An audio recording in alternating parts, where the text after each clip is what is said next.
നമസ്കാരം, സ്വാഗതം. ഈ രൂപരേഖയുടെ യഥാർത്ഥ മൂല്യം അതിലെ സാങ്കല്പിക അക്കങ്ങളിലല്ല, മറിച്ച് അതിന്റെ ഘടന മനസ്സിലാക്കുന്നതിലാണ്. ഓരോ ദിവസവും ഒരു ശരാശരി നിക്ഷേപകൻ എന്തെല്ലാം കാര്യങ്ങളാണ് ശ്രദ്ധിക്കുന്നത്, ഏതൊക്കെ ഘടകങ്ങൾക്കാണ് അവർ പ്രാധാന്യം നൽകുന്നത് എന്ന് ഇത് കൃത്യമായി വരച്ചു കാണിക്കുന്നുണ്ട്.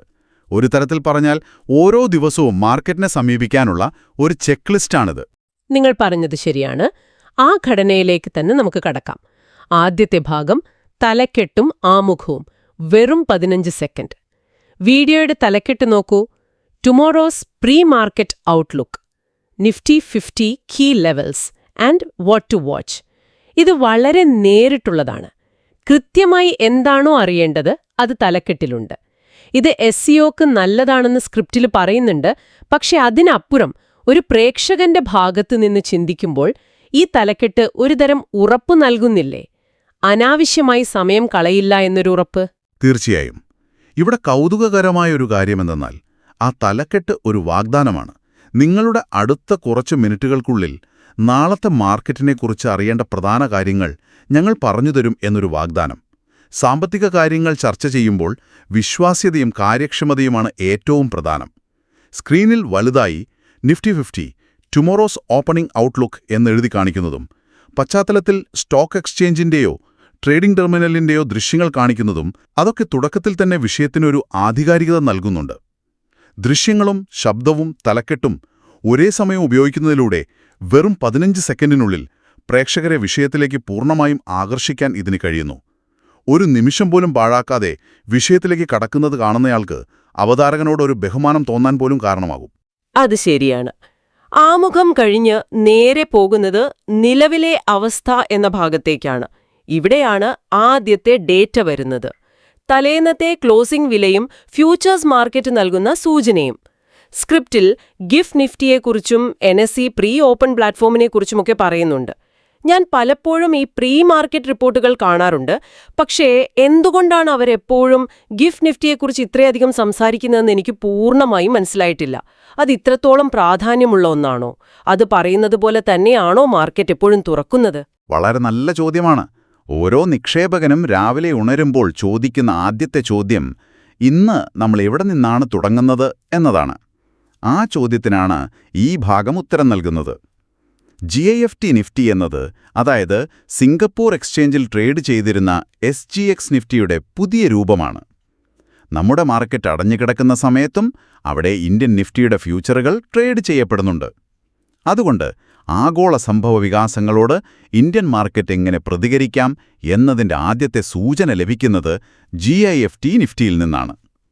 അതൊരു 100 പോയിന്റ് മുകളിലാണെങ്കിൽ നമ്മുടെ മാർക്കറ്റും ഒരു ഗ്യാപ്പപ്പിൽ തുറക്കാനാണ് സാധ്യത. എന്നാൽ അതൊരു ഉറപ്പല്ല, ഒരു സൂചകം മാത്രം. ഓക്കേ. നിങ്ങൾ ചോദിച്ചതുപോലെ അത് പറയുന്നത് പോലെ തന്നെ മാർക്കറ്റ് തുറക്കണമെന്നില്ല. പക്ഷെ ഭൂരിഭാഗം സമയങ്ങളിലും ആ ദിശാബോധം ശരിയായിരിക്കും. സ്ക്രിപ്റ്റിൽ ചുവപ്പും പച്ചയും നിറങ്ങൾ ഉപയോഗിക്കാൻ നിർദ്ദേശിക്കുന്നത് ശ്രദ്ധിച്ചോ? ഒരുപാട് നമ്പറുകൾക്കിടയിൽ മാർക്കറ്റ് പോസിറ്റീവാണോ നെഗറ്റീവാണോ എന്ന് ഒറ്റ നോട്ടത്തിൽ മനസ്സിലാക്കാൻ സഹായിക്കുന്ന വളരെ ലളിതമായ എന്നാൽ ശക്തമായ ഒരു തന്ത്രമാണത്. ഈ ഭാഗത്തിന്റെ ലക്ഷ്യം ആഴത്തിലുള്ള വിശകലനമല്ല, മറിച്ച് ഇന്നലത്തെ യാഥാർത്ഥ്യത്തെ ഇന്നത്തെ സാധ്യതകളുമായി ബന്ധിപ്പിക്കുന്ന ഒരു പാലം പണിയുക എന്നതാണ്. അപ്പോ നമ്മൾ എവിടെയാണ് തുടങ്ങുന്നതെന്ന് മനസ്സിലായി. ഇനി എങ്ങോട്ട് പോകാം എന്നതാണ് അടുത്ത ചോദ്യം. അതാണ് അടുത്ത ഭാഗം, പ്രധാന ടെക്നിക്കൽ ലെവലുകൾ. ഇവിടെയാണ് ഈ സപ്പോർട്ട്, റെസിസ്റ്റൻസ് എന്നീ വാക്കുകൾ വരുന്നത്. സ്ക്രിപ്റ്റിലെ ഉദാഹരണം അനുസരിച്ച് സപ്പോർട്ട് 26,000, റെസിസ്റ്റൻസ് 26,150 എന്നിങ്ങനെ. പുറത്തുനിന്ന് നോക്കുന്ന ഒരാൾക്ക് ഇതൊക്കെ ചാർട്ടിൽ വെറുതെ വരയ്ക്കുന്ന വരകളായി തോന്നാം. പക്ഷേ നിങ്ങൾ മുൻപ് പറഞ്ഞതുപോലെ ഇതിനൊരു മനഃശാസ്ത്രപരമായ വശമുണ്ടെന്ന് തോന്നുന്നു. എന്താണ് ശരിക്കും ഈ ലെവലുകളിൽ സംഭവിക്കുന്നത്? നിങ്ങൾ പറഞ്ഞത് വളരെ പ്രധാനപ്പെട്ട ഒരു കാര്യമാണ്. സപ്പോർട്ടും റെസിസ്റ്റൻസും ചാർട്ടിലെ വെറും വരകളല്ല. അവ വാങ്ങുന്നവരും വിൽക്കുന്നവരും, അതായത് ബുൾസ് ആൻഡ് ബേഴ്സ് തമ്മിലുള്ളൊരു മാനസിക പോരാട്ടത്തിന്റെ മേഖലകളാണ്. നമുക്ക് ആ ഉദാഹരണം തന്നെ എടുക്കാം. നിഫ്റ്റി 26,000 എന്ന സപ്പോർട്ട് ലെവലിലേക്ക് വരുമ്പോൾ എന്താണ് സംഭവിക്കുന്നത്? മുൻപ് ആ വിലയിൽ നിന്ന് മാർക്കറ്റ് തിരികെ കയറിയിട്ടുണ്ടാകാം. അപ്പോ അന്ന് വാങ്ങാൻ സാധിക്കാതെ പോയവർ ചിന്തിക്കും, ആഹാ, വീണ്ടും ആ വിലയിൽ കിട്ടുന്നു, ഇതൊരു നല്ല അവസരമാണ് എന്ന്. അങ്ങനെ അവർ വാങ്ങാൻ തുടങ്ങും. അതേസമയം ഷോർട്ട് സെൽ ചെയ്തവർ, അതായത് വില താഴോട്ട് പോകുമെന്ന് കരുതി വിറ്റവർ, അവർ ഭയപ്പെടാൻ തുടങ്ങും. ഇവിടെ നിന്ന് മാർക്കറ്റ് തിരികെ കയറിയാൽ എനിക്ക് നഷ്ടം വരും. അതിനാൽ അവരും തങ്ങളുടെ പൊസിഷനുകൾ കവർ ചെയ്യാൻ വേണ്ടി വാങ്ങാൻ തുടങ്ങും. ഈ രണ്ടു കൂട്ടരുടെയും വാങ്ങൽ കാരണം അവിടെയൊരു ഡിമാൻഡ് സോൺ രൂപപ്പെടുകയും വില താഴോട്ടു പോകാതെ പിടിച്ചു നിൽക്കുകയും ചെയ്യുന്നു. അതാണ് സപ്പോർട്ട്. ഓക്കെ, അപ്പോ റെസിസ്റ്റൻസ് ഇതിന്റെ നേരെ വിപരീതമായിരിക്കും അല്ലേ? അതെ, കൃത്യമായി. 26,150 എന്ന റെസിസ്റ്റൻസ് ലെവലിലെത്തുമ്പോൾ മുൻപ് ആ വിലയ്ക്ക് വാങ്ങി കുടുങ്ങിപ്പോയവർ ചിന്തിക്കും, ഹൗ, എന്റെ നഷ്ടം മാറി, മുതലായി, ഇനി വേഗം വിറ്റ് രക്ഷപ്പെടാം എന്ന്. കുറഞ്ഞ വിലയ്ക്ക് വാങ്ങിയവർ ചിന്തിക്കും, ഇവിടെ നിന്ന് ഇനിയും മുകളിലോട്ട് പോകുമോ എന്ന് സംശയമാണ്, ലാഭമെടുക്കുന്നതാണ് നല്ലത് എന്ന്. ഈ രണ്ടു കൂട്ടരും വിൽക്കാൻ തുടങ്ങുമ്പോൾ അവിടെ ഒരു സപ്ലൈ സോൺ രൂപപ്പെടുന്നു. അത് വിലയുടെ മുന്നോട്ടുള്ള കുതിപ്പിന് ഒരു തടസ്സമാകുന്നു. അതാണ് റെസിസ്റ്റൻസ്. ഈ സ്ക്രിപ്റ്റിലെ ഭാഷാപ്രയോഗം ശ്രദ്ധിക്കുക. സൂചികയ്ക്ക് റെസിസ്റ്റൻസ് ഭേദിക്കാൻ കഴിഞ്ഞാൽ, മറിച്ച് അതിന് സാധിച്ചില്ലെങ്കിൽ എന്നൊക്കെയുള്ള ഇഫ് തെൻ പ്രയോഗങ്ങൾ. ഇത് സാധ്യതകളെക്കുറിച്ചാണ് സംസാരിക്കുന്നത്, പ്രവചനങ്ങളല്ല. ഈ രണ്ട് സംഖ്യകൾ നൽകുന്നതിലൂടെ വീഡിയോ കാണുന്നയാൾക്ക് തീരുമാനമെടുക്കാൻ വളരെ ലളിതമായൊരു ചട്ടക്കൂട് നൽകുകയാണ്. സങ്കീർണമായ ചാർട്ടുകളെയും ഡേറ്റയെയും രണ്ട് പ്രധാന നമ്പറുകളിലേക്ക് ചുരുക്കുകയാണ് ഇവിടെ. ലളിതവൽക്കരണമാണ് ഇതിന്റെ ശക്തി. അപ്പോ ഈ ലെവലുകൾ മാത്രം നോക്കിയാൽ മതിയോ? പോരല്ലോ. ഈ ലെവലുകളെ അങ്ങോട്ടും ഇങ്ങോട്ടും മാറ്റാൻ കഴിവുള്ള മറ്റു ഘടകങ്ങൾ എന്തൊക്കെയാണ്? അതാണല്ലോ അടുത്ത ഭാഗത്ത് വരുന്നത്, മാർക്കറ്റിനെ സ്വാധീനിക്കുന്ന ഘടകങ്ങൾ.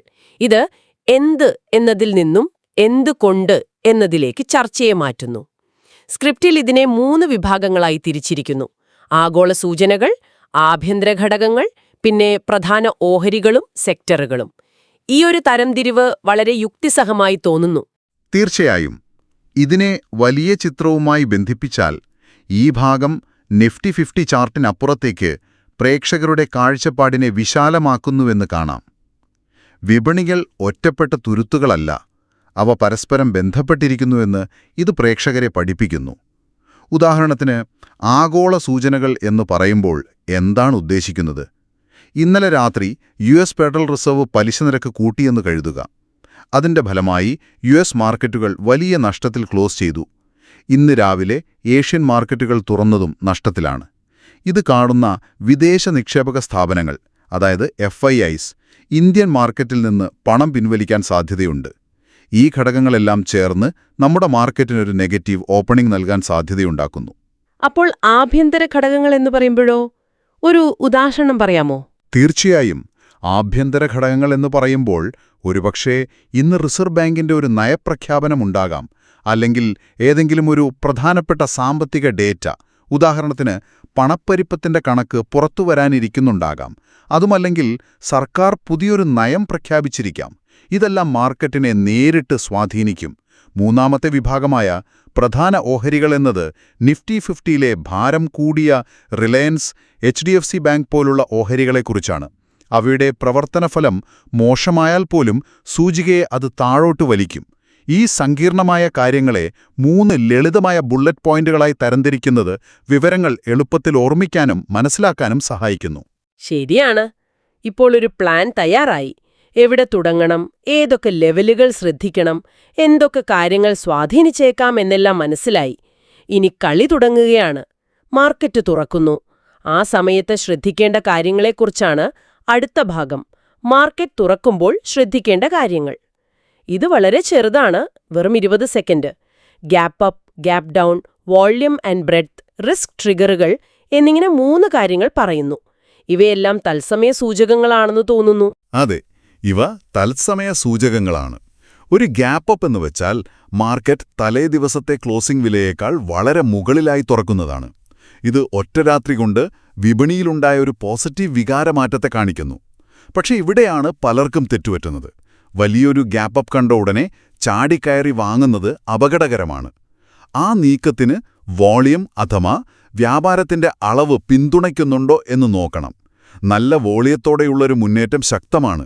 എന്നാൽ കുറഞ്ഞ വോളിയത്തിലുള്ള മുന്നേറ്റം ഒരുപക്ഷെ ഒരു കെണിയാകാം. ബ്രെഡ്ത്ത് എന്നത് എത്ര ഓഹരികൾ മുന്നേറുന്നു, എത്ര എണ്ണം പിന്നോട്ടു പോകുന്നു എന്നതിന്റെ കണക്കാണ്. നിഫ്റ്റി മുകളിലാണെങ്കിലും കൂടുതൽ ഓഹരികളും നഷ്ടത്തിലാണെങ്കിൽ മാർക്കറ്റിന്റെ മൊത്തത്തിലുള്ള ആരോഗ്യം അത്ര നല്ലതല്ല എന്നാണ് അർത്ഥം. അതിലെ 3ാമത്തെ പോയിന്റ് റിസ്ക് ട്രിഗറുകൾ. അതെന്താണ്? അപ്രതീക്ഷിത വാർത്തകൾ എന്നാണോ ഉദ്ദേശിക്കുന്നത്? അതെ, ഇതാണ് ഏറ്റവും പ്രധാനപ്പെട്ട ഓർമ്മപ്പെടുത്തൽ. നമ്മൾ എത്ര നല്ല വിശകലനം നടത്തിയാലും ഒരു പ്ലാൻ തയ്യാറാക്കിയാലും അപ്രതീക്ഷിതമായി വരുന്ന ഒരു വാർത്തയ്ക്ക് എല്ലാം തകിടം മറിക്കാൻ കഴിയും. ഒരു ജിയോപൊളിറ്റിക്കൽ സംഘർഷം, ഒരു പ്രകൃതി ദുരന്തം, അല്ലെങ്കിൽ ഒരു വലിയ കമ്പനിയെക്കുറിച്ചുള്ള അപ്രതീക്ഷിത നെഗറ്റീവ് വാർത്ത എന്തുമാകാം. അതുകൊണ്ട് പ്ലാൻ കയ്യിലുണ്ടെങ്കിലും മാർക്കറ്റിൽ എപ്പോഴും ജാഗ്രതയോടെ ഇരിക്കണമെന്നൊരു മുന്നറിയിപ്പാണ് ഈ ഭാഗം നൽകുന്നത്. ഇത് പ്രീ മാർക്കറ്റ് വിശകലനത്തിൽ നിന്ന് പ്രേക്ഷകരെ തത്സമയ നിരീക്ഷണത്തിലേക്ക് മാറ്റുന്നു. അതായത് പ്ലാൻ തയ്യാറാണ്, ഇനി കളി തുടങ്ങുമ്പോൾ ശ്രദ്ധിക്കേണ്ട കാര്യങ്ങൾ ഇവയാണ് എന്ന് പറയുന്നത് പോലെ. എല്ലാം കഴിഞ്ഞ് അവസാന ഭാഗം, സംഗ്രഹവും ഉപസംഹാരവും. ഇവിടെ അതുവരെ പറഞ്ഞ കാര്യങ്ങൾ വളരെ സംക്ഷിപ്തമായി വീണ്ടും പറയുന്നു.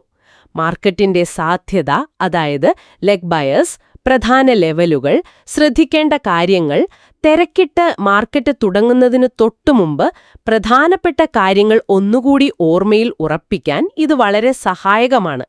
അതോടൊപ്പം ലൈക്ക് ചെയ്യാനും സബ്സ്ക്രൈബ് ചെയ്യാനുമുള്ള പതിവാഹ്വാനവുമുണ്ട്. സംഗ്രഹത്തിന്റെ പ്രസക്തി വളരെ വലുതാണ്. കാരണം മനുഷ്യന്റെ ഓർമ്മ കുറഞ്ഞ സമയത്തേക്ക് മാത്രമാണ് കാര്യങ്ങൾ പിടിച്ചുവെക്കുന്നത്.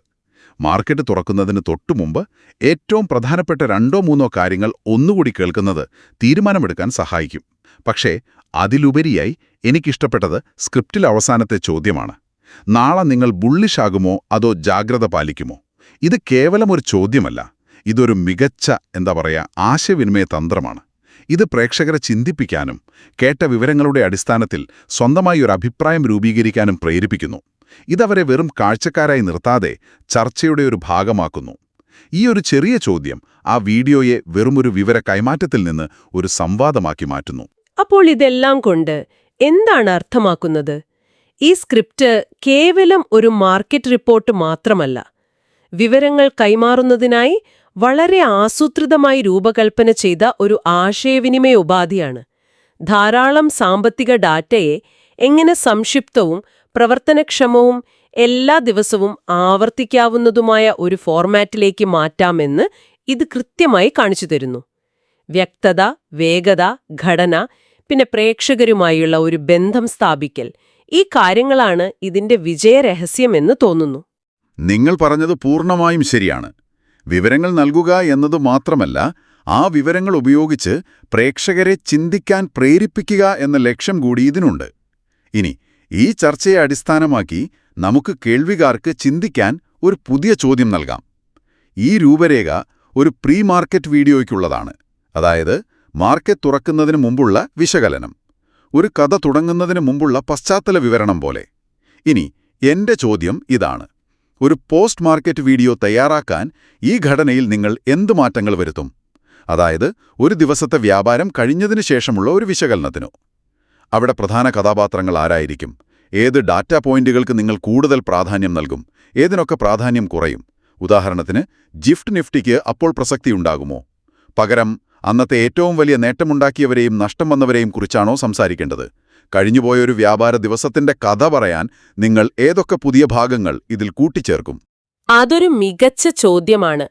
ഒരേ വിഷയത്തെ 2 വ്യത്യസ്ത സമയങ്ങളിൽ എങ്ങനെ സമീപിക്കാമെന്ന് ചിന്തിക്കാൻ അത് പ്രേരിപ്പിക്കും. കേട്ട ആശയങ്ങളെക്കുറിച്ച് കൂടുതൽ ആഴത്തിൽ ചിന്തിക്കാൻ അത് നിങ്ങളെ സഹായിക്കും. ഇന്നത്തെ ഈ വിശദമായ ചർച്ചയ്ക്ക് വളരെ നന്ദി. അടുത്ത തവണ പുതിയൊരു വിഷയമായി വീണ്ടും കാണാം.